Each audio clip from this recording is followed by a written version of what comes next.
ઉમરગામમાં ચૂંટણી પહેલા તંત્રનો મોટો છબરડો સામે આવ્યો છે। દેહરી બેઠકની યાદીમાંથી 1400 થી વધુ મતદારોના નામ ગાયબ થઈ ગયા છે। આખા વોર્ડના નામો અન્ય યાદીમાં હોવાનો ચોંકાવનારો ખુલાસો થયો છે। ભંડારવાડ, પતરાગઢ અને રામવાડી વિસ્તારના મતદારો પરેશાન થઈ ગયા છે। દેહરી ગ્રામ પંચાયત દ્વારા તંત્રને લેખિત રજૂઆત કરવામાં આવી।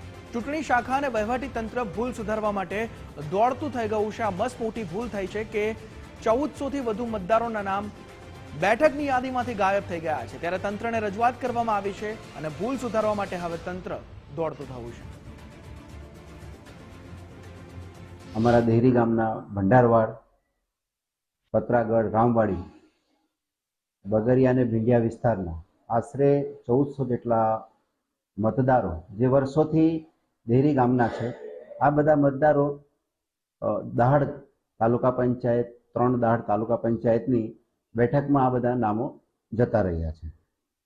આ બાબત અમારા ધ્યાન પર આવતા અમે ઉમરગામના મામલેદાર સાહેબને કે ભાઈ આ ભૂલ જે થઈ છે તંત્રથી એ સુધારવા માટે વિનંતી કરી છે। ત્યાં બગરિયા એરિયા, ભીંડિયા, ભંડારવાડ, પતરાગઢ અને રામવાડી આ વિસ્તારના જેટલા લગભગ 1400 થી 1500 જે મતદારો છે એમને ત્યાં શિફ્ટ કરવામાં આવેલા છે એવી જાણ મળી છે અને એ લગભગ આમથી 5 થી 6 કિલોમીટર દૂર પડે છે, જેથી અહીંથી એટલા દૂર મતદાન કરવા માટે અમને જવું પડશે અને મેન તો અમારા જે મતદાતા જે છે અને મતદારો જે છે જેમને અમે વોટિંગ કરવાના છે એ અમારાથી દૂર થઈ જશે।